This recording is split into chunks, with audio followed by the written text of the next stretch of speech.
We had a tough time paying our bills. We had a teeny one-bedroom apartment and this old junky car. We only had one couch, one piece of furniture right after we got married.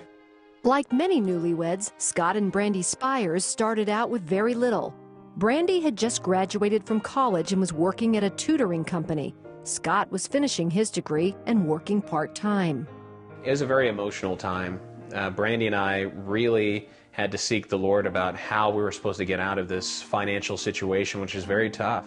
Then Brandy learned the tutoring company she worked for was closing because the owners were leaving the state. Scott suggested they buy the business. It seemed impossible. They had no money for a down payment and thousands of dollars of credit card and student loan debt.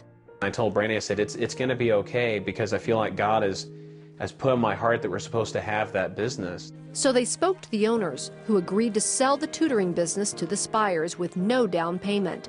And they agreed the couple would pay them out of the money they brought in the first year. Now the Spires had their own business and a lot of hard work ahead of them.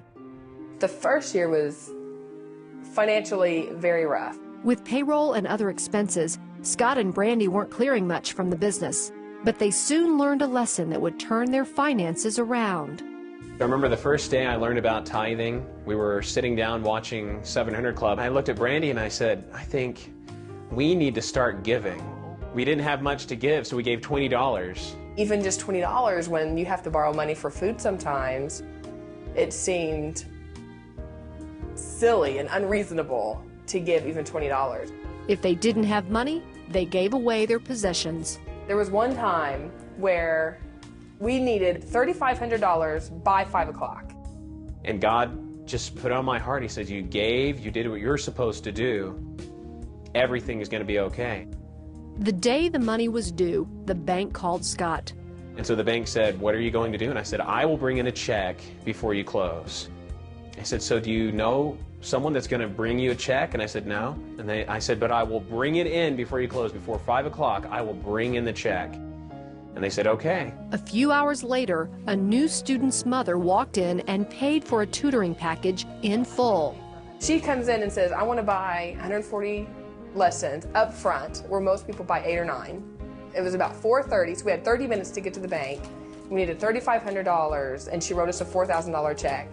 In just a few years, the Spires tutoring business has grown from 20 students to 70, and from 4 teachers to 10. They bought a house and paid off $40,000 in debt. Well, we give now, more now than what we made before we got the business.